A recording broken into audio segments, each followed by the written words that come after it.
सह नौ भुनक्तु सह वीर्यङ्करवावहै तेजस्विनावधीतमस्तु मा विद्विषावहै।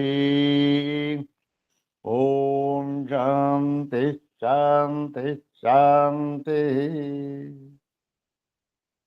शङ्करं शङ्कराचार्यं केशवं बादरायणं सूत्रभाष्यकृतौ वन्दे भगवन्तौ पुनः पुनः।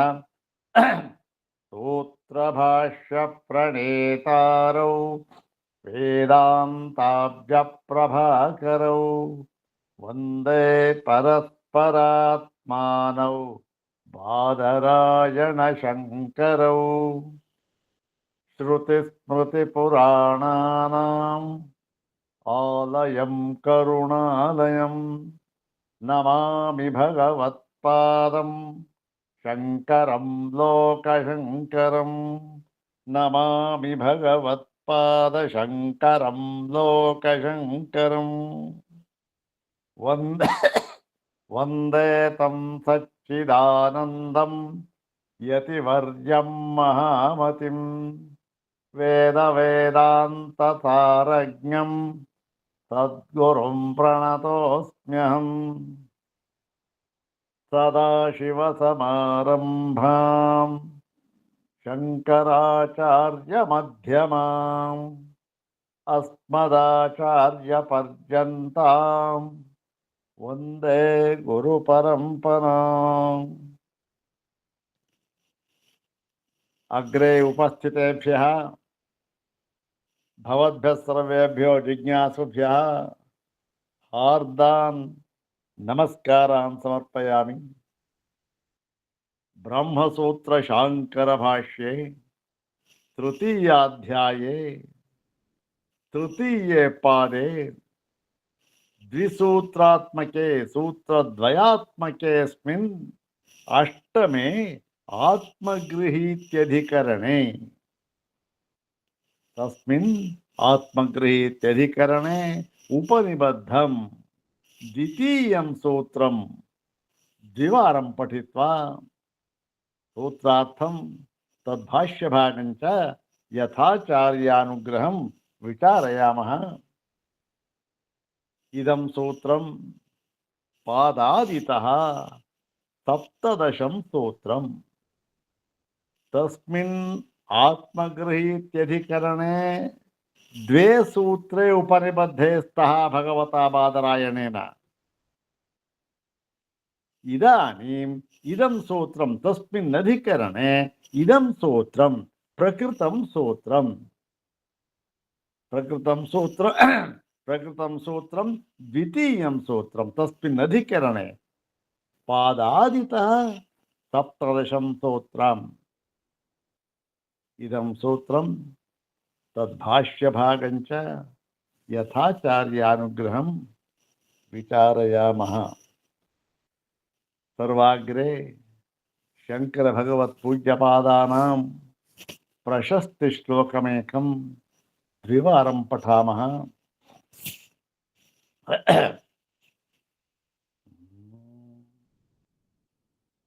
ओम यद्भाष्यवाक्यमननात् परिपूर्णमुक्ताः सर्वे जनाः संसारपाशनिबद्धहस्ताः रजनीशखण्डमण्डनपरावतारम् तं शङ्करं परमकारुणिकं नमामि। ॐ यद्भाष्यवाक्यमननात् परिपूर्णमुक्ताः सर्वे जनाः संसारपाशनिबद्धहस्ताः रजनीशखण्डमण्डनपरावतारम् तं शङ्करं परमकारुणिकं नमामि। तं ಶಂಕರಂ ಪರಮಕಾರುಣಿಕಂ ನಮಾಮಿ. ಅಥ ಶ್ರೀಮಚ್ಛಂಕರ ಭಗವತಃ ಕೃತೌ ಶಾರೀರಕಮೀಮಾಂಸಾ ಭಾಷ್ಯೆ ತೃತೀಯೇ ಸಾಧನಾಧ್ಯಾಯೇ ತೃತೀಯೇ ಪಾದೇ ದ್ವಿಸೂತ್ರಾತ್ಮಕಂ ಅಷ್ಟಮಂ ಆತ್ಮಗೃಹೀತ್ಯಧಿಕರಣಂ. ಓಂ ಆತ್ಮಗೃಹೀತಿರಿತರವದುತ್ತರಾತ್. ಓಂ ಅನ್ವಯಾದಿತಿ ಚೇತ್ ಸ್ಯಾದವಧಾರಣಾತ್. ಇಮೇ ದ್ವೇ ಸೂತ್ರೇ ತಸ್ಮಿನ್ ಆತ್ಮಗೃಹೀತ್ಯಧಿಕರಣೆ ಉಪನಿಬದ್ಧೆ ಭಗವತಾ ಬಾದರಾಯಣೇನ ಸರ್ವಜ್ಞೇನ ಆಚಾರ್ಯೇಣ. ಇದಾನೀಂ ಪ್ರಕೃತಂ ಸೂತ್ರಂ ದ್ವಿವಾರಂ ಪಠಾಮಃ. ಪ್ರಕೃತಂ ಸೂತ್ರಂ ಇತ್ಯುಕ್ತೆ ತಸ್ಮಿನ್ ಅಧಿಕರಣೆ ದ್ವಿತೀಯಂ ಸೂತ್ರಂ ಅಂತಿಮಂ ಸೂತ್ರಂ. ಓಂ ಅನ್ವಯಾದಿತಿ ಚೇತ್ ಸ್ಯಾದವಧಾರಣಾತ್. ಓಂ ಅನ್ವಯಾದಿತಿ ಚೇತ್ ಸ್ಯಾದವಧಾರಣಾತ್. ಅನ್ವಯಾತ್ ವಾಕ್ಯಾನ್ವಯ ಸಾಮರ್ಥ್ಯಾತ್. ಅತ್ರ ಆತ್ಮಶಬ್ದಸ್ಯ ಪರಮಾತ್ಮ ನ ಗೃಹೀತವ್ಯಃ ವಾಕ್ಯಾನ್ವಯ ಸಾಮರ್ಥ್ಯಾತ್. ವಾಕ್ಯಾನ್ವಯ ಸಾಮರ್ಥ್ಯಾದಿತ್ಯುಕ್ತೆ ಐತರೀಯಕೆ ಪಠಿತೆ ಪ್ರಥಮೇ ಮಂತ್ರೇ. ಐತರೀಯಕೆ ಪಠಿತೆ ಪ್ರಥಮೇ ಮಂತ್ರೆ. किं सः मंत्रः? किं तत् सूत्रम् इत्युक्ते सः अयं मंत्रः ओम आत्मा वा इदमेक एवाग्र आसीत् इत्यत्र वाक्यान्वय सामर्थ्यात् आत्मशब्दस्य परमात्मा न गृहीतव्यः. कुतः इत्युक्ते तत्रैव लोकाः लोकपालाः अश्वाः गावाः पुरुषाः इति अन्याः सृष्टयः सन्ति. तत्सामर्थ्यात् वाक्यान्वय सामर्थ्यात् इत्यर्थः. वाक्यान्वय सामर्थ्यात् अत्र आत्मशब्दस्य परमात्मा न गृहीतव्यः इति चेत् उत्तरं पठति भगवान् सूत्रकारः परमात्मग्रहणं स्यात्. कुतः? अवधारणात्. स्यादवधारणात् ಅಂದ್ರೇನು? ಐತರೇಯದಲ್ಲಿ ಬರತಕ್ಕಂತಹ ಮೊಟ್ಟ ಮೊದಲನೆಯ ಮಂತ್ರ ಏನಿದೆ, ಆತ್ಮಾವಾಯಿದಮೇಕ ಏವಾಗ್ರ ಆಸೀತ್ ಅಂತ ಪ್ರಾರಂಭಗೊಂಡು ಅಲ್ಲಿಂದ ಲೋಕಗಳನ್ನು ಲೋಕಪಾಲರುಗಳನ್ನು ಸೃಷ್ಟಿಸಿ ಆ ಲೋಕಪಾಲರುಗಳ ದೇವತೆಗಳು ಅವರನ್ನು ಸೃಷ್ಟಿಸಿ ಅವರೇನು ಕಾರ್ಯ ಅವರು. ಆದ್ದರಿಂದ ಏನಾದರೂ ಷಡೂರ್ಮಿಗಳಿಂದ ಬದ್ಧರಾಗಿ ಬಿಟ್ಟರು ಅಂದ್ರೇನು? ಘೋರವಾದ ಸಂಸಾರ ಸಾಗರದಲ್ಲಿ ಬಿದ್ದರು ಯಾರೋ ಆ ದೇವತೆಗಳು ಕೂಡ. ಮಹತ್ಯರ್ಣವೇ ಪ್ರಾಪತನ್ನ ಬಿದ್ದುಬಿಟ್ರು.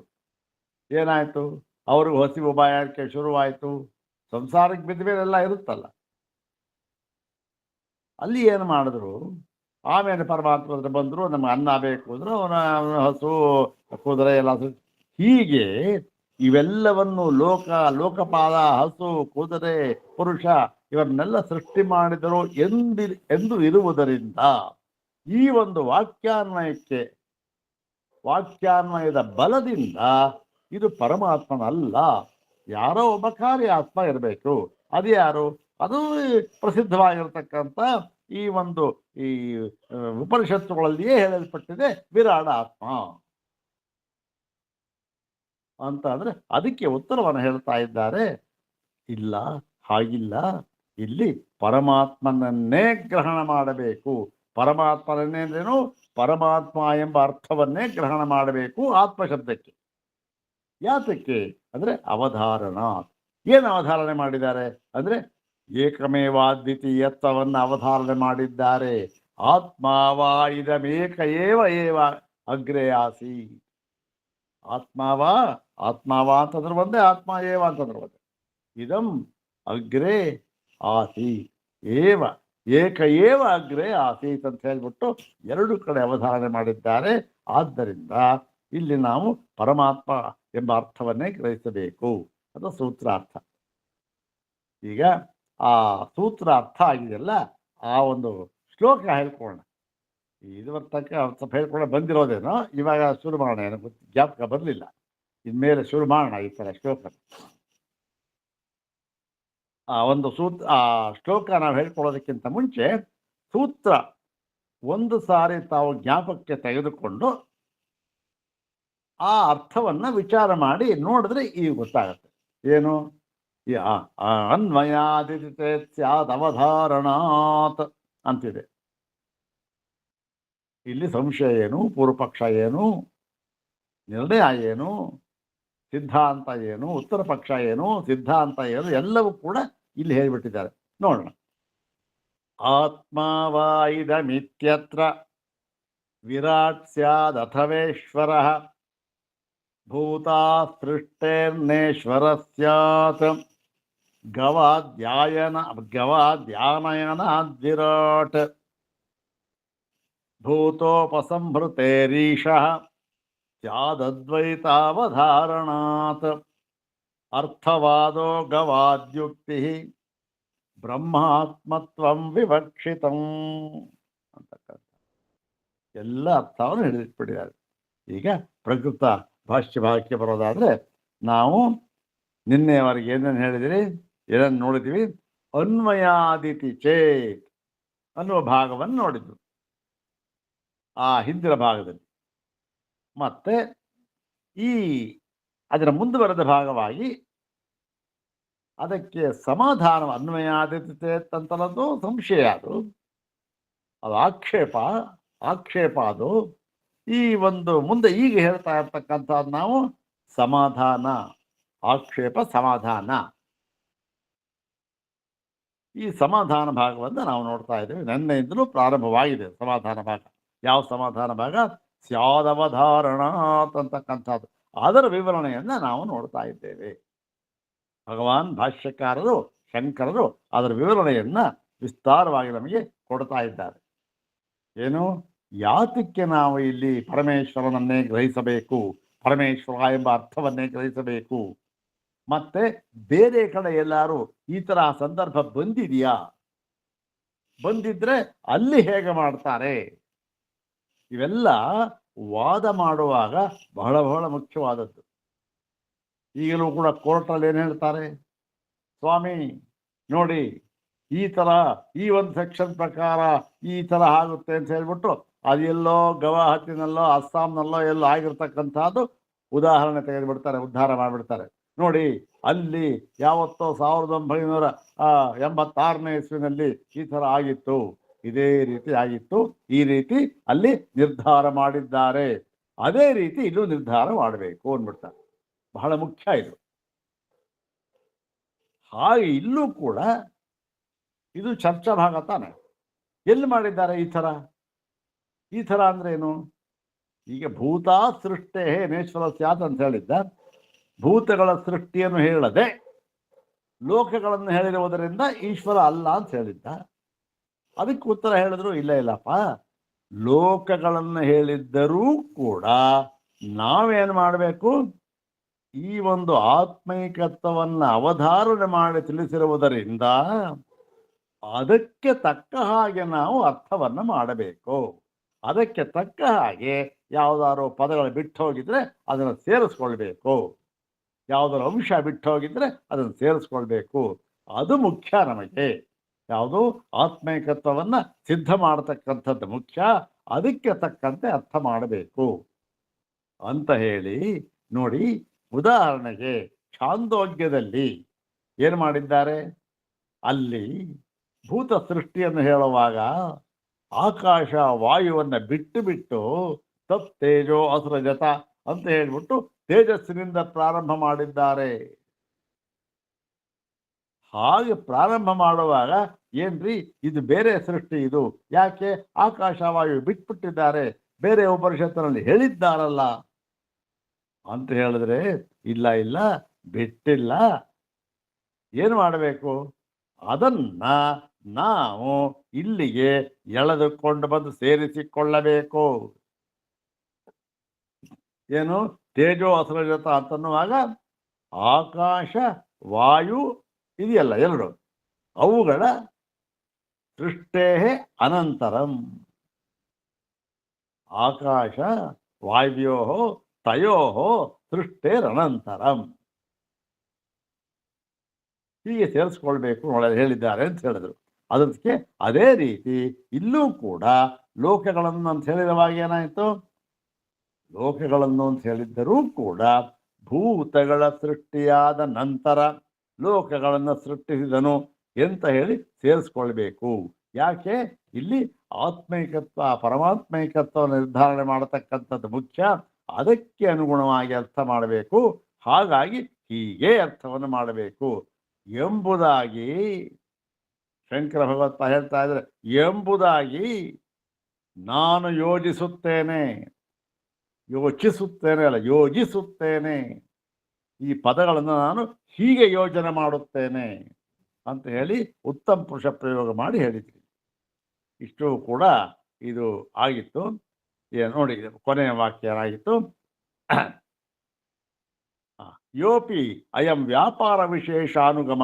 ಈ ವ್ಯಾಪಾರ ಇದೆಯಲ್ಲ ವ್ಯವಹಾರ, ತಾಭ್ಯೋ ಗಾಮಾನಯತ್ ಇತ್ಯವಮಾದಿ ಸೋಪಿ ವಿವಕ್ಷಿತ ಅರ್ಥ ಅವಧಾರಣ ಆನುಗುಣ್ಯೇನೈವ. ವಿವಕ್ಷಿತವಾದ ಅರ್ಥ ಯಾವುದು, ಆತ್ಮೈಕತ್ವವನ್ನು ನಿರ್ಧಾರಣೆ ಮಾಡತಕ್ಕಂಥದ್ದು. ಅದಕ್ಕೆ ಅರ್ಥ ಅವಧಾರಣೆ, ಅದನ್ನು ಅವಧಾರಣೆ ಮಾಡಿ ತಿಳಿಸಿಕೊಟ್ಟಿದ್ದಾರೆ. ಅದಕ್ಕೆ ಅನುಗುಣವಾಗಿ ನಾವು ಗೃಹೀತವ್ಯ ಅರ್ಥವನ್ನು ಮಾಡಿ ತೆಗೆದುಕೊಳ್ಳಬೇಕು, ಗ್ರಹಿಸಬೇಕು. ಮತ್ತೆ ಈ ನಹಿ ಅಯಂ ಸಕಲ ಕಥಾ ಪ್ರಬಂಧೋ ವಿವಕ್ಷಿತ ಇದು ಶಕ್ಯತೆ ಅಷ್ಟೇ ಹೊರತು ಈ ಕಥಾ ಪ್ರಬಂಧ ಇದೆಯಲ್ಲ, ಪ್ರಬಂಧ ಪ್ರವಾಹ ಪ್ರವಾಹ ಏನು, ಅವನು ಲೋಕಗಳನ್ನು ಸೃಷ್ಟಿಸಿದನು, ಲೋಕಪಾದರುಗಳನ್ನು ಅಶ್ವಾಸ ಏನೇನೋ ಇದೆಯಲ್ಲ, ಅವೆಲ್ಲವೂ ಕೂಡ ಏನು ಅದನ್ನು ನಾವು ಮುಖ್ಯ ಅಂತ ತೆಗೆದುಕೊಳ್ಳಬಾರದು. ಅದಕ್ಕೆ ತಕ್ಕಂತೆ ನಾವು ಅರ್ಥವನ್ನು ಮಾಡಬಾರದು. ಯಾವುದಕ್ಕೆ ತಕ್ಕಂತೆ ಮಾಡಬೇಕು, ಆತ್ಮೈಕತ್ವವನ್ನು ಪ್ರತಿಪಾದನೆ ಮಾಡುವುದರಲ್ಲಿ ತಾತ್ಪರ್ಯ ಇದೆ. ಅದಕ್ಕೆ ತಕ್ಕ ಹಾಗೆ ನಾವು ಅರ್ಥವನ್ನು ಮಾಡಬೇಕು. ಯಾಕೆ ತಾತ್ಪರ್ಯ ಇದೆ, ಏವ ಅಂತ ಹೇಳಿ ಅವಧಾರಣೆ ಮಾಡಿ ತಿಳಿಸಿಕೊಟ್ಟಿದ್ದಾರೆ. ಆದ್ದರಿಂದ ಅಂಥೇಳಿ ಸರಿ, ಆ ಲೋಕಪಾದಗಳನ್ನು ಬಿಟ್ಬಿಡುವೆ, ಯಾತಕ್ಕೆ ಅದನ್ನು ಗೌಣ ಅಂತ ಭಾವಿಸ್ತೀರಿ ಅಂತಂತಂದ್ರೆ ಅದಕ್ಕೆ ಉತ್ತರವನ್ನು ಹೇಳ್ತಾ ಇದ್ದಾರೆ ಇವತ್ತಿನ ಭಾಗ. ಅದು ತತ್ ಪ್ರತಿಪತ್ತೌ ಪುರುಷಾರ್ಥಾಭಾವಾತ್. ಒಂದೇ ಮಾತು ಆಚಾರ್ಯ, ತತ್ ಪ್ರತಿಪತ್ತೌ ಅದನ್ನು ತಿಳಿದುಕೊಂಡಿದ್ದೇ ಆದರೆ, ಅಂದ್ರೆ ಇದು ಸತಿಸಪ್ತಮಿ ಪ್ರಯೋಗ. ತತ್ ಪ್ರತಿಪತ್ತೌ ಸತ್ಯಾಂ ಅಂತ. ತತ್ ಪ್ರತಿಪತ್ತೌ ಸತ್ಯಾಂ ಏನಾಗುತ್ತೆ, ಪುರುಷಾರ್ಥ ಅಭಾವಾತ್, ಯಾವ ಪುರುಷಾರ್ಥವೂ ಇಲ್ಲ. ಅಂದ್ರೆ ನೋಡಿ, ಈ ಪ್ರಪಂಚವನ್ನ ಪರಮಾತ್ಮನ ಸೃಷ್ಟಿಸಿದ್ದಾನೆ. ಎಂಥ ವಿಚಿತ್ರ ಪ್ರಪಂಚ, ಅದ್ಭುತವಾದ ಪ್ರಪಂಚ. ಏನೇ ವಿವರಣೆ ಕೊಡಿ, ಹೇಗೆ ಒಳ್ಳೆ ಏನು ರಸಭರಿತವಾಗಿ ಹೇಳಿ ಸೃಷ್ಟಿಯನ್ನ, ಏನು ಪ್ರಯೋಜನವಿಲ್ಲ. ಯಾಕೆ, 3 ಕಾಸು ಪ್ರಯೋಜನವಿಲ್ಲ. ಪುರುಷಾರ್ಥಾಭಾವಾತ್ ಏನೂ ಇಲ್ಲ. ಅದನ್ನ ಬಿಟ್ಟು ಈ ಅರ್ಥವನ್ನು ತೆಗೆದುಕೊಂಡು ಆತ್ಮೈಕತ್ವವನ್ನ ತೆಗೆದುಕೊಂಡಿದ್ದೇ ಆದರೆ ನಮಗೆ ಪುರುಷಾರ್ಥ ಅಂತಕ್ಕಂಥದ್ದು ಇದೆ. ಪುರುಷಾರ್ಥ ಅಂತ ಅಲ್ಲ, ಕೇವಲ ಪರಮ ಪುರುಷಾರ್ಥ.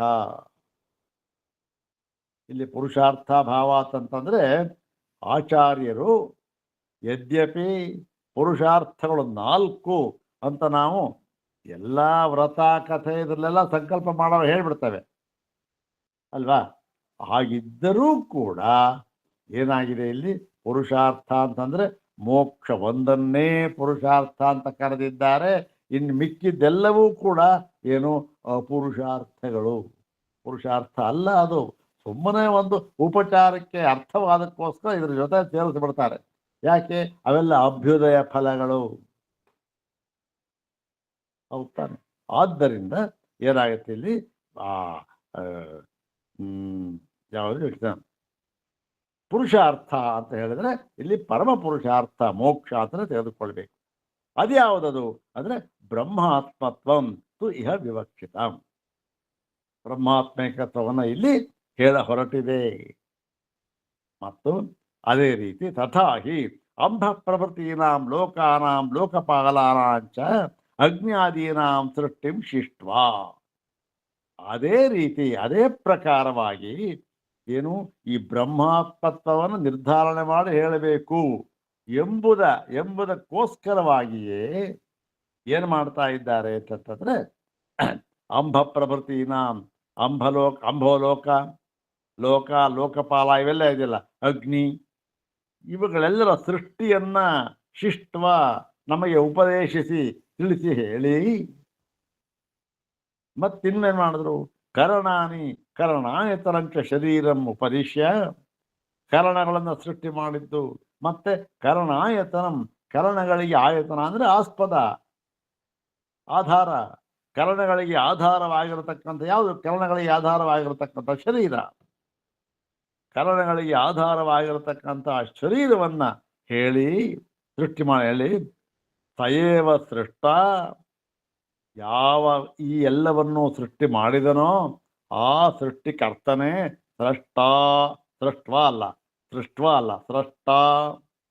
ಸೃಷ್ಟೃ ಶಬ್ದ. ಆ ಸೃಷ್ಟಿ ಮಾಡಿದ ಪರಮಾತ್ಮನೇ ಏನ್ ಮಾಡ್ದ? ಯೋಚನೆ ಮಾಡ್ದ. ಕಥಂ ವಿಧಂ ಮದ್ರುತೆ ಸ್ಯಾತ್ ಇತಿ. ಅರೆ, ಸೃಷ್ಟಿ ಮಾಡಿಬಿಟ್ಟೆ. ಏನನ್ನ? ಪಂಚಮಹಾಭೂತಗಳನ್ನು ಸೃಷ್ಟಿ ಮಾಡಿದೆ, ಲೋಕಗಳನ್ನು ಸೃಷ್ಟಿ ಮಾಡಿದೆ, ಲೋಕಪಾದರುಗಳನ್ನು ದೇವತೆಗಳನ್ನು ಸೃಷ್ಟಿ ಮಾಡಿದೆ. ಮತ್ತೆ ಈ ಒಂದು ಪ್ರಜೆಗಳು ವಿಚಿತ್ರವಾದ ಪ್ರಪಂಚವನ್ನು ಸೃಷ್ಟಿ ಮಾಡಿದೆ. ಏನು ಪರಮಾತ್ಮ ಹೇಳ್ಕೊಳ್ಳೋದಿದು ಮಾಡಿದೆ. ಆದರೆ ಇವೆಲ್ಲವೂ ಕೂಡ ಈ ಸೃಷ್ಟವಾಗಿರುವ ಪದಾರ್ಥಗಳು ಮದ್ರತೆ ಅಂದ್ರೆ ಏನು? ರಿತೆ ಅಂದ್ರೆ ಬಿಟ್ಟು ಅಂತ. ಮದ್ರತೆ ಅಂದ್ರೆ ನನ್ನನ್ನ ಬಿಟ್ಟು, ಅಂದ್ರೆ ನನ್ನ ಸ್ವರೂಪದಿಂದ ಹೊರತಾಗಿ, ಪ್ರತ್ಯೇಕವಾಗಿ, ಸ್ವತಂತ್ರವಾಗಿ ಅಂತ ಅರ್ಥ. ಸ್ವತಂತ್ರವಾಗಿ ಎಲ್ಲಾದರೂ ಕೂಡ ಇರುವುದಕ್ಕೆ ಸಾಧ್ಯವಾ ಅಂತ ವೀಕ್ಷ್ಯ ಯೋಚನೆ ಮಾಡಿ, ಅಯ್ಯೋ ಸೃಷ್ಟಿ ಮಾಡಿಬಿಟ್ಟೆ, ನನ್ನನ್ನು ಬಿಟ್ಟು ಇವು ಹೇಗಿರ್ತವೆ? ಇವಕ್ಕೆ ಅಸ್ತಿತ್ವವೇ ಇಲ್ವಲ್ಲ. ಅಸ್ತಿತ್ವ ಅಂದ್ರೇನು? ಇವು ಇಲ್ಲವೇ ಇಲ್ವಲ್ಲ ಇದು ಅಂತ ಹೇಳಿ ಏನ್ ಮಾಡಿ ವೀಕ್ಷಂ ಇದಂ ಶರೀರಂ ಪ್ರವಿವೇಶ ಇತಿ ದರ್ಶಯತಿ. ಓಹೋ, ಇದೆಲ್ಲ ಸೃಷ್ಟಿ ಮಾಡಿಬಿಟ್ಟೆ, ನನ್ನ ಹೊರತಾಗಿ ಈ ಯಾವುದಕ್ಕೂ ಕೂಡ ಸ್ವತಂತ್ರವಾದ ಅಸ್ತಿತ್ವವೇ ಇರುವುದಿಲ್ಲ ಎಂಬುದಾಗಿ ಯೋಚನೆ ಮಾಡಿ ಏನು ಮಾಡ್ದ ಆ ಪರಮಾತ್ಮ? ಇದಂ ಶರೀರಂ ಪ್ರವಿವೇಶ, ಈ ಶರೀರವನ್ನ ಹೊಕ್ಕನು, ಪ್ರವೇಶ ಮಾಡಿದನು ಎಂಬುದಾಗಿ ಹೇಳಿದ್ದಾರೆ. ಇದು ಯಾವುದಿದು? ಇಷ್ಟೂ ಕೂಡ ನೋಡಿ ಎಲ್ಲ ಉಪನಿಷತ್ತುಗಳಲ್ಲೂ ಬಂದಿದೆ. ಆದರೆ ವಿಸ್ತಾರವಾಗಿ ಬಂದಿರತಕ್ಕಂಥದ್ದು ತೈತ್ತಿರೀಯೋಪನಿಷತ್ತಿನಲ್ಲಿ. ಇದೇ ಅರ್ಥ. ತತ್ ಸೃಷ್ಟ್ವಾ ತದೇವಾನುಪ್ರಾವಿಶತ್. ಇದೇ ರೀತಿ ಈ ತತ್ ಸೃಷ್ಟ್ವಾ ತದೇವಾನುಪ್ರಾವಿಶತ್ ಅನ್ನುವ ಭಾಗಕ್ಕೆ ಭಗವಾನ್ ಭಾಷ್ಯಕಾರರಾದ ಶಂಕರರು ವಿಸ್ತಾರವಾಗಿ ಅಲ್ಲಿ ಭಾಷ್ಯವನ್ನು ಬರೆದು ಕಡೆಗೆ ಆ ಭಾಷ್ಯವನ್ನು ಬರೆಯುವುದು ಆ ಲೇಖನ ಮೂಲಕ ಬರೆದಿದ್ದಾರೆ. ಅಲ್ಲಿ ಅವರು ಮುಖತಃ ಏನು ಮಾಡಿದ್ದಾರೆ? ಹೇಳಿದ್ನಲ್ಲ, ತತ್ ಸೃಷ್ಟ್ವಾ ತದೇವಾನುಪ್ರಾವಿಶತ್ ಎಂಬ ಒಂದು ವಾಕ್ಯಾರ್ಥ ನಿರ್ಣಯ ಸಭೆಗೆ ಬಂದು ಅಲ್ಲೂ ಕೂಡ ಉತ್ತಮ ಪುರುಷ ಪ್ರಯೋಗವನ್ನೇ ಮಾಡಿ ಏನ್ ಮಾಡಿದ್ದಾರೆ? ಜೇಷ್ಯಾಮಿ ಸರ್ವಾನ್ ಆರಭೆ ಚ ಚಿಂತಾಂ. ಜೇಷ್ಯಾಮಿ ಆರಭೆ ಎಂಬುದಾಗಿ ಉತ್ತಮ ಪುರುಷ ಪ್ರಯೋಗದಲ್ಲಿ ಹೇಳಿ ಅದನ್ನ ಒಂದು ವಾದವನ್ನು ಮುಂದುವರೆಸಿ ಅವರು ಆತ್ಮೈಕತ್ವವನ್ನು ಸಿದ್ಧ ಮಾಡಿ ತೋರಿಸ್ತಾರೆ. ಆತ್ಮೈಕತ್ವವನ್ನು ಸಿದ್ಧ ಮಾಡಿ ತೋರಿಸ್ತಾರೆ. ಅಲ್ಲೂ ಕೂಡ ತೈತ್ರಿಯ ಇಲ್ಲೂ ಕೂಡ ಅದೇನೆ, ಏನು ಹೀಗೆ ಆ ಕರಣಾನಿ ಕರಣಾಯತನಂಚ ಶರೀರಂ ಸೃಷ್ಟ ಮತ್ತೇನ್ ಮಾಡಿದ್ದೇನೆ, ಆ ಸೃಷ್ಟರು ಇದಾನಲ್ಲ ಅವನು ಕಥನ್ ವಿಧ ಮುದ್ರದೇ ಸ್ಯಾತ್, ನನ್ನನ್ನು ಬಿಟ್ಟು ಹೇಗೆ ಇರುತ್ತೆ, ಅಸ್ತಿತ್ವ ಹೇಗಿದೆ ಇದಕ್ಕೆ ಸ್ವತಂತ್ರವಾಗಿ ಅಂತ ಹೇಳಿ ಇದಂ ಶರೀರಂ ಪ್ರವಿವೇಶ, ಈ ಶರೀರವನ್ನು ಪ್ರವೇಶ ಮಾಡಿದನು ಇತಿ ದರ್ಶಯತಿ, ಹೇಳ್ತಾ ಇದೆ. ಹೇಗೆ ಪ್ರವೇಶ ಮಾಡ್ದ ಅಂತಂದ್ರೆ ಸಹ ಏತಮೇವ ಸೀಮಾನಂ ವಿದಾರ್ಯ ಏತಯಾ ದ್ವಾರ ಪ್ರಾಪದ್ಯತ. ಸಹ ಏತಮೇವ ಸೀಮಾನಂ ಅಂತಂದ್ರೆ ಈ ಒಂದು ಮೂರ್ಧನ್ಯ ಭಾಗ, ಶಿರೋಭಾಗ, ಅಲ್ಲಿ ಇರತಕ್ಕಂತಹ ತಲೆಯ ಭಾಗ ಅಂತ ಏನಿದೆ ಉತ್ತಮಾಂಗ ಅಂತ, ಅಲ್ಲಿಂದ ಆ ಒಂದು ಬೈತಲೆ ಅಂತಕ್ಕಂಥ 2 ಭಾಗ ಪ್ರವೇಶ ಮಾಡಿ, ಇವತ್ತು ಕೂಡ ಈ ಯಾರು ವೈದ್ಯರುಗಳು ಕೂಡ ಇದನ್ನ ಹೇಳ್ತಾರೆ, ಏನಮ್ಮ ಇದೊಂದು 2 ಭಾಗ ಇದೆ ಅಂತ, ಈ ಭಾಗ ಆ ಭಾಗ ಅಂತೆಲ್ಲ ಇರಲಿ ಬಿಡಿ, ಇರಲಿ ಇದನ್ನ ಈ ಒಂದು ಆ ಸೀಮಾನಂ ಅಂದ್ರೆ ಭಾಗ ಮಾಡಿದೆ, ಅದ್ರ ಆ ಬೈತಲೆ ಅಂತ ಹೇಳ್ತಾರಲ್ಲ ಸೀಮಾನ, ಅದರ ವಿದಾರ್ಯ ಅಂದ್ರೆ ಅದನ್ನ ಸೀಳಿಕೊಂಡು ಅದರ ಮೂಲಕವಾಗಿ ಇದಂ ಶರೀರಂ ಪ್ರವಿವೇಶ ಏತಯಾ ದ್ವಾರ ಪ್ರಾಪದ್ಯತ, ಏತಯಾ ದ್ವಾರ ಈ ದ್ವಾರದ ಮುಖಾಂತರದಿಂದ ಶರೀರವನ್ನು ಹೊಕ್ಕನು ಅಂತ ಹೇಳಿದ್ದಾರೆ. ನೋಡಿ, ಇವೆಲ್ಲವೂ ಕೂಡ ಏನಾಗಿದೆ, ಕೇವಲ ಈ ಅರ್ಥವಾದ ಅಂತ ಬೇಕಾದ್ರೆ ಹೇಳ್ಬೋದು. ಯಾಕೆ ಅಂತ ಹೇಳಿ ನೋಡಿ, ಇದು ಇಲ್ಲಿ ಸಂಬಂಧಪಟ್ಟಿಲ್ಲ ವಿಚಾರ, ಆದರೂ ಕೂಡ ತಿಳ್ಕೊಳ್ಬೇಕಾದ ಅತ್ಯವಶ್ಯಕ. ಯಾಕಿದೆ ಅರ್ಥವ, ಇದಕ್ಕೇನು ಏನು ಬೆಲೆ, ಅಂಥ ಬೆಲೆ, ಮುಖ್ಯವಾದ ಅರ್ಥ ಯಾಕೆ ತಗೋಬಾರ್ದು ಅಂತಂದ್ರೆ ನೋಡಿ, ಇದು ಪ್ರವೇಶ ಹೇಳಿದ್ದಾರೆ, ಹೌದು ತಾನೆ? ಪ್ರವೇಶ ಪರಮಾತ್ಮ ಪ್ರವೇಶ ಮಾಡ್ದ ಅಂತ ಹೇಳಿದ್ರು. ಹೇಗೆ ಪ್ರವೇಶ ಮಾಡ್ದ? ತಮೇವ ಸೀಮಾನಂ ವಿದಾರ್ಯ ಅಂತ ಹೇಳ್ಬಿಟ್ಟು ಏತಯಾ ದ್ವಾರ ಪ್ರಾಪಂಚಿತ. ಅದೇನು, ಇಲ್ಲಿ ಮೇಲುಗಡೆ ಭಾಗದಲ್ಲಿ ತಲೆಯ ಭಾಗದಲ್ಲಿ ಆ 2 ಹೋಳಿದೆಯಲ್ಲ, ಅದನ್ನ ಬೈತಲೆ ಅದನ್ನ ಸೀಳಿಕೊಂಡು ಅದರ ಮುಖಾಂತರ ಬಂದ ಅಂತ ಇದೆ.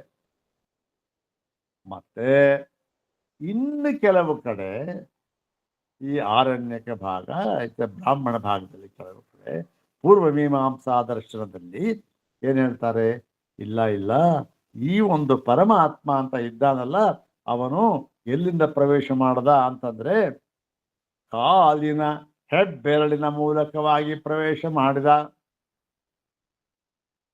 ಅಂತಲೂ ಇದೆ. ನೋಡಿ, ಇಲ್ಲೇ ಇವರು ತಲೆ ಅಂತ ಹೇಳಿದ್ರು, ಅಲ್ಲಿ ಅವ್ರು ಹೇಳಿದ್ರು ಕಾಲಿನ ಮೂಲಕ ಅಂತ ಹೇಳಿದ್ರು. ಯಾವ್ದಂತ ತಿಳಿಯೋಣ ಅಂದ್ರೆ, ಯಾವ್ದಾರು ಹೇಳಪ್ಪ, ಇದೇನು ಆತ್ಮೈಕತ್ವವನ್ನು ಸಿದ್ಧ ಮಾಡಿ ಏನು ಈ ಒಂದು ಪ್ರವೇಶ ಮಾಡದ್ನಲ್ಲ ಕಾರ್ಯ, ಆ ಕಾರ್ಯವು ಕಾರಣಕ್ಕಿಂತ ಭಿನ್ನವಾಗಿಲ್ಲ ಎನ್ನುವುದರಲ್ಲಿ ತಾತ್ಪರ್ಯವೇ ಹೊರತು ಅವನು ಹೇಗೆ ಬಂದ, ಯಾವ ಭಾಗದಿಂದ ಬಂದ ಅನ್ನೋದು ಮುಖ್ಯ ಅಲ್ಲ. ಏನು, ಒಬ್ಬ ದಟ್ಟ ಬಡವ ಇದ್ದ, ಅವನ ಪರಮಾತ್ಮನ ಧ್ಯಾನ ಮಾಡ್ತಾ ಇದ್ದ ಪ್ರತಿದಿನಾಗ್ಲೂ, ಪರಮಾತ್ಮ ನನಗೆ ಏನಾದರೂ ಸ್ವಲ್ಪ ದುಡ್ಡು ಕೊಡಪ್ಪ, ಸ್ವಲ್ಪ ಸಂಪತ್ತನ್ನು ಕೊಡು, ಈ ಒಂದು ಭಿಕ್ಷಾಟನ ಸ್ವಲ್ಪ ಕಮ್ಮಿ ಮಾಡಿಸೋದು ನನಗೆ ಅಂತ ಕೇಳ್ಕೊಳ್ತಾ ಇದ್ದ ದಿನಾಗ್ಲೂ. ಒಂದು ದಿವಸ ಏನು ಮಾಡ್ದ, ಕೂತ್ಕೊಂಡು ಧ್ಯಾನ ಮಾಡ್ತಾ ಇದ್ದಾನೆ, ಪರಮಾತ್ಮ ಪ್ರತ್ಯಕ್ಷ ಆಗೇ ಬಿಟ್ಟ. ಏನಪ್ಪ ಸ್ವಾಮಿ, ಇವನ ಅಭೀಷ್ಟ ಹೇಳ್ದ, ತಥಾಸ್ತು ಅಂತಂದ, ಇವನ ಸ್ವಲ್ಪ ಸಂಪತ್ತೆಲ್ಲ ಬಂದ್ಬಿಡ್ತು.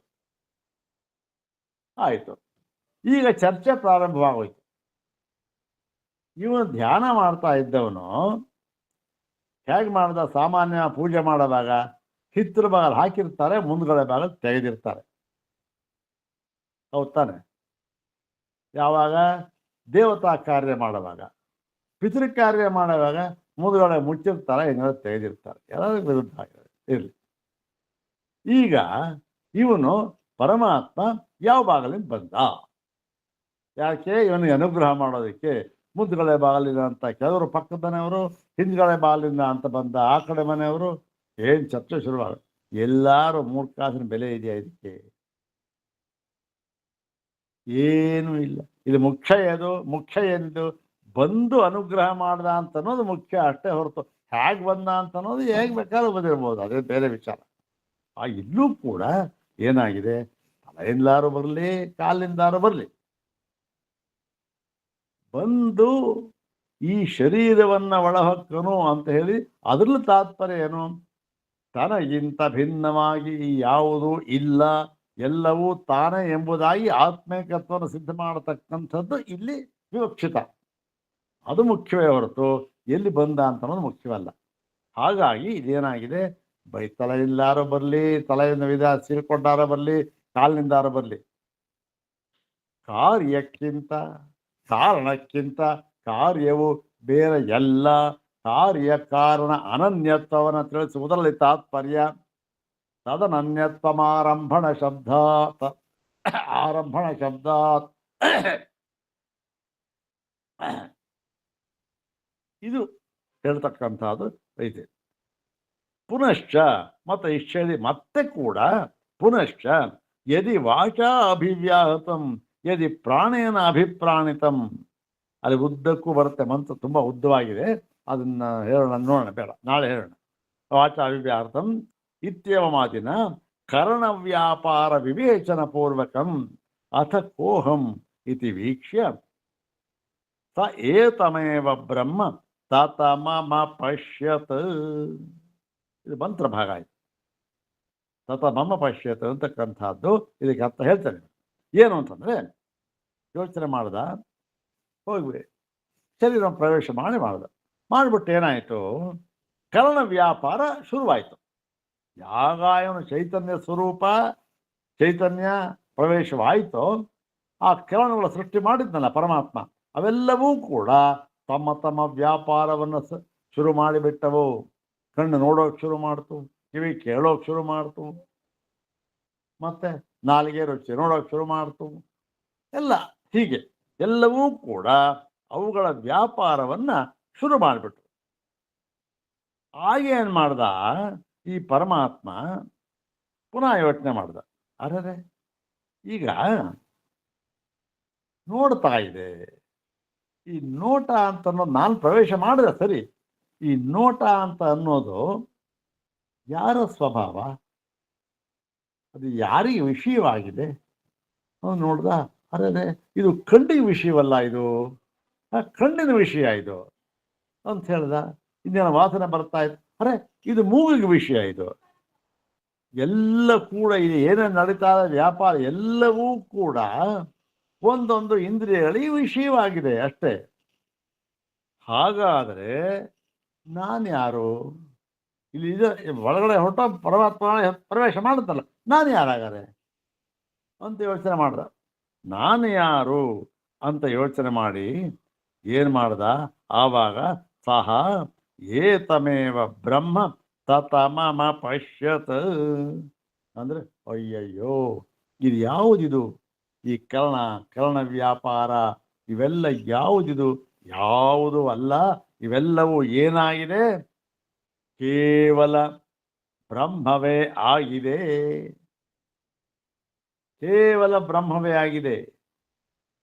ಮತ್ತಿವೆಲ್ಲ, ಅಯ್ಯೋ ಇವೆಲ್ಲವೂ ಕೂಡ ಬಂದಿದ್ದು ಹೋದಿದ್ದು, ಬೈತೆ ಸೇರ್ಕೊಂಡು ಹೋದಿದ್ದು, ಅಲ್ಲಿ ಇಲ್ಲಿ ಎಲ್ಲ ವ್ಯಾಪಾರಗಳು ಕೂಡ ಏನಾಗಿದೆ, ಎಲ್ಲವೂ ಕೂಡ ಒಂದು ಅವಿದ್ಯಾ ಭೂಮಿಕೆಯಲ್ಲಿ ತೋರ್ತಾ ಇರತಕ್ಕಂತಹ ಒಂದು, ಹೇಗೆ ಅಂದರೆ ಸ್ವಪ್ನ ಸದೃಶ ವ್ಯಾಪಾರವಾಗಿದೆ ಅಂತ ತಿಳ್ಕೊಂಡ.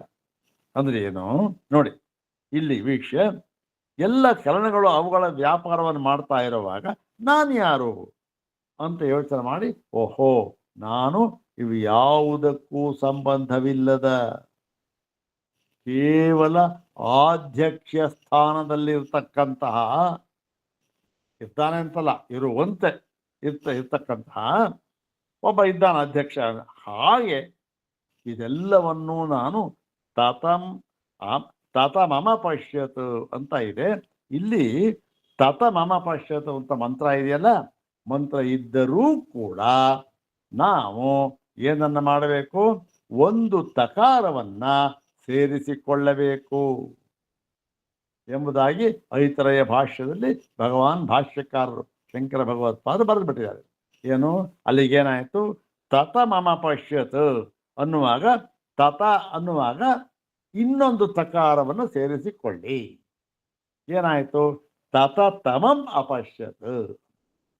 ತತ ತಮಂ, ತತ ಅಂದ್ರೇನು, ತತ ಅಂದ್ರೆ ವ್ಯಾಪಿಸಿರತಕ್ಕಂಥದ್ದು ಅಂತ.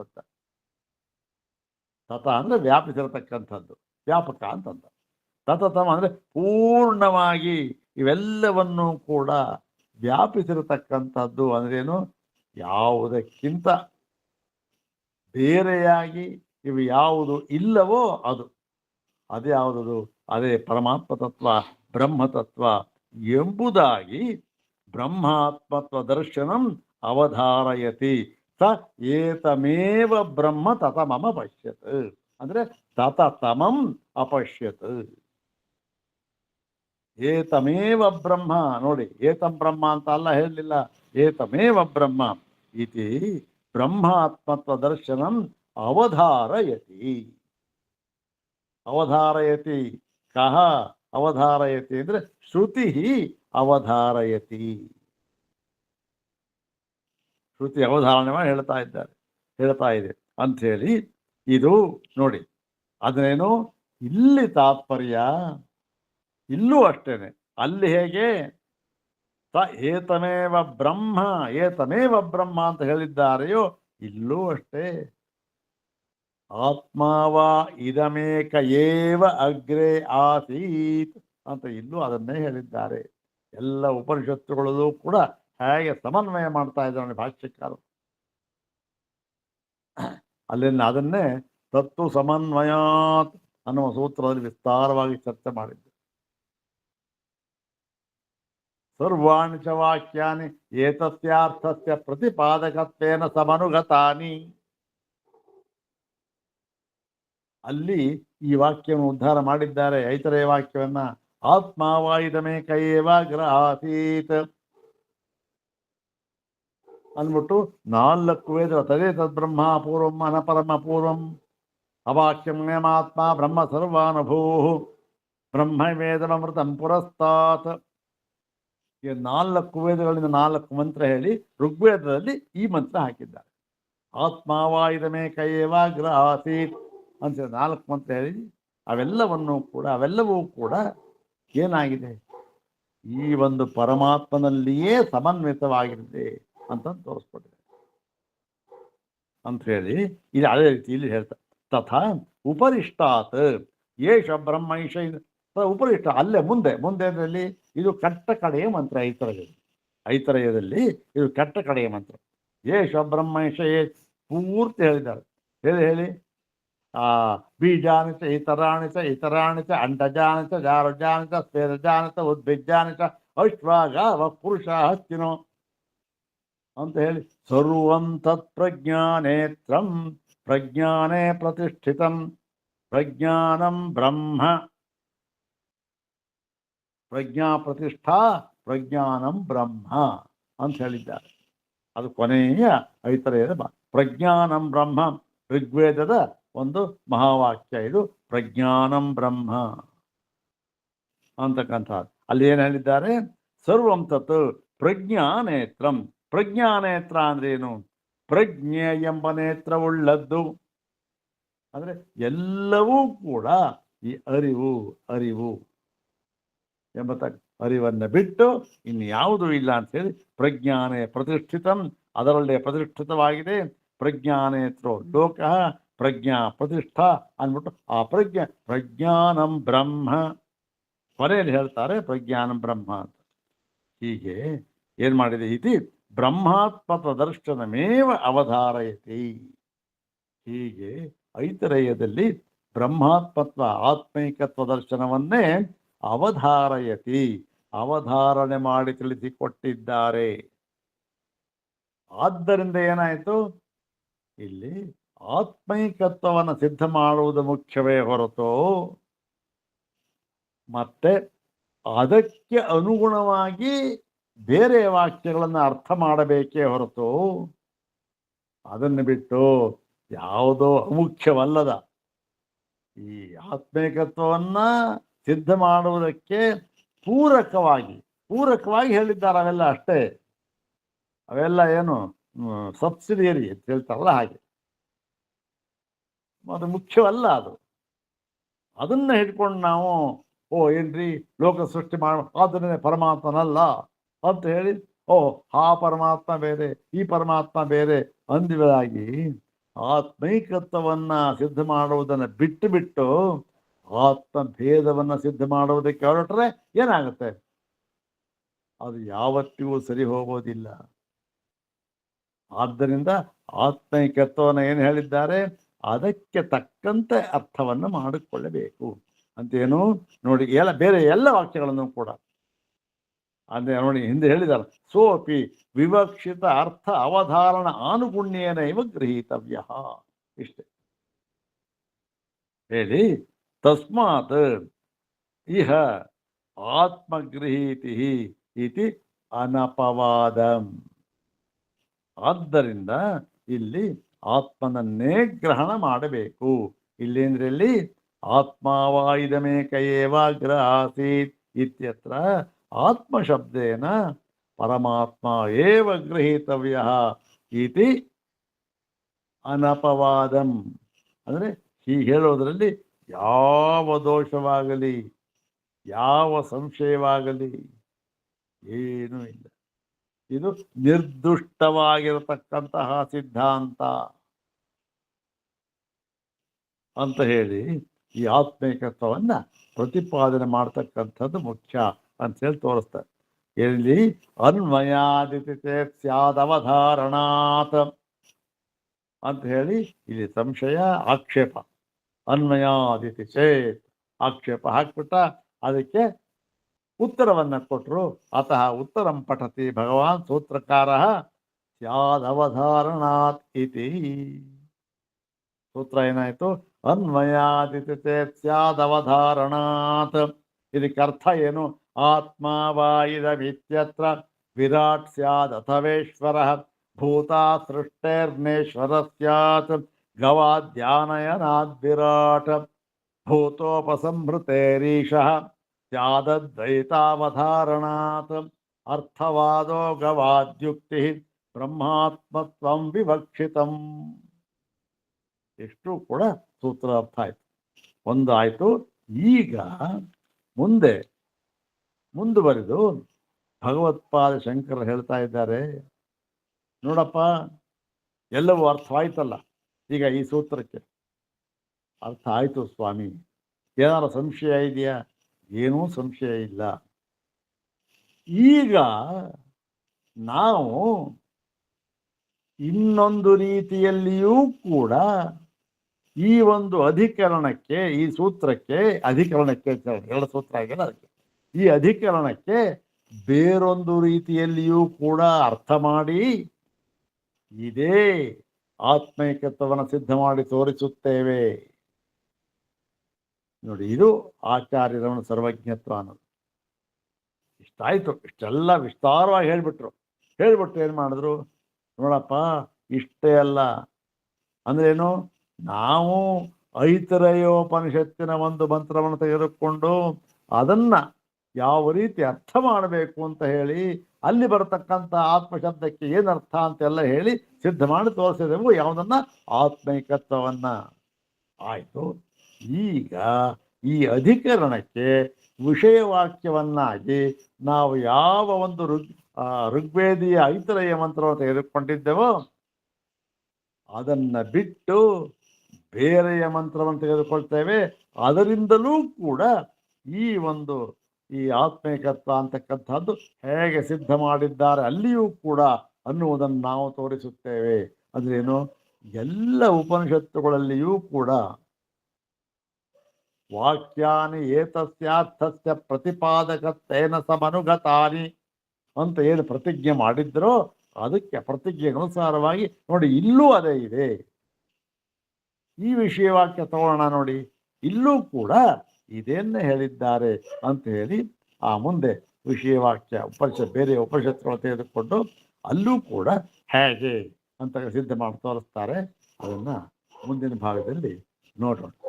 ಓಂ ಶಾಂತಿ ಶಾಂತಿ ಶಾಂತಿ. ಓಂ ತತ್ಸತ್.